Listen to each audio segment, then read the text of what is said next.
இந்த கொஸ்டின் வந்து பார்த்தீங்கன்னா ஒரு 4 ஸ்பீசிஸ் வந்து கொடுத்துருக்காங்க. என்ன ஓகேவா? ஒன்று வந்து வாட்டர் வந்து கொடுத்துருக்காங்க, இன்னொன்று வந்து பார்த்தீங்கன்னா பைகார்பனேட் கொடுத்துருக்காங்க, இன்னொன்று பைசல்ஃபேட் கொடுத்துருக்காங்க, அமோனியா வந்து கொடுத்துருக்காங்க. இது என்னன்னு பார்த்தீங்கன்னா இது வந்து பிரான்ஸ் அண்ட் ஆசிட்டாகவும் ஆட் பண்ணுமா, பேஸாகவும் நமக்கு வந்து ஆட் பண்ணுமா? ஆசிட்னா என்ன பண்ணணும்? H+ டொனேட் பண்ணணும். பேஸ்னா என்ன பண்ணணும்? H+ நமக்கு வந்து அக்செப்ட் பண்ணணும். அப்போ இங்கே 4மே என்ன இருக்குன்னு பார்த்தீங்கன்னா ஹைட்ரஜன் வந்து நமக்கு வந்து இருக்குது. அப்போ என்ன பண்ணால் இது வந்து H+ அக்செப்ட் பண்ணவும் செய்யுமா, டொனேட் பண்ணவும் செய்யுமா? அதுக்கு வந்து பார்த்தீங்கன்னா ஒரு கரஸ்பாண்டிங் ஈக்குவேஷன் நமக்கு வந்து கேட்டுக்கிறாங்க.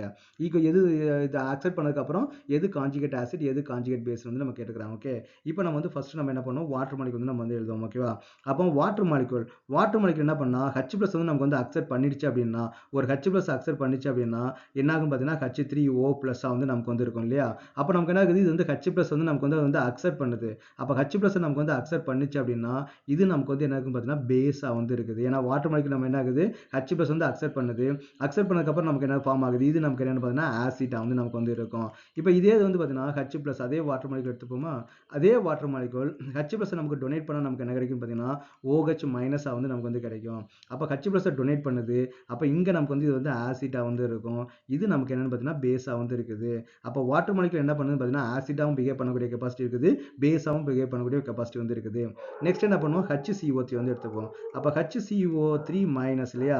அப்போ மைனஸ் இருக்கிறதுனால இது கண்டிப்பாக H+ அக்செப்ட் பண்ணிட்டு H2CO3 வந்து நமக்கு வந்து மாறும். அப்போ HCO3 வந்து H+ அக்செப்ட் பண்ணனால இதை நம்ம என்ன சொல்லணும் பார்த்தீங்கன்னா பேஸ் வந்து நம்ம சொல்லலாம். இதே அந்த H+ டொனேட் பண்ணிச்சுன்னா நமக்கு என்ன ஆகும், CO3 2- வந்து நமக்கு வந்து இருக்குது. அப்போ இது H+ டொனேட் பண்ணதுனால இதை வந்து நம்ம என்ன சொல்லலாம் பார்த்தீங்கன்னா வந்து நமக்கு வந்து ஆசிட் வந்து நம்ம சொல்லலாம். ஓகேவா? அப்போ HCO3 நமக்கு என்ன பண்ண முடியுது, ஆசிட்டாகவும் பிஹேவ் பண்ண முடியுது, பேஸாகவும் பிஹேவ் பண்ண முடியுது.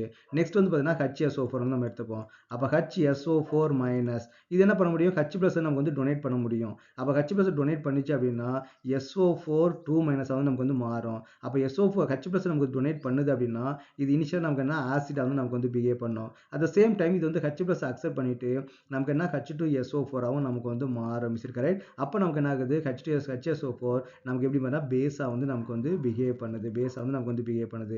நெக்ஸ்ட் என்ன எடுத்துட்டாங்க, அமோனியா.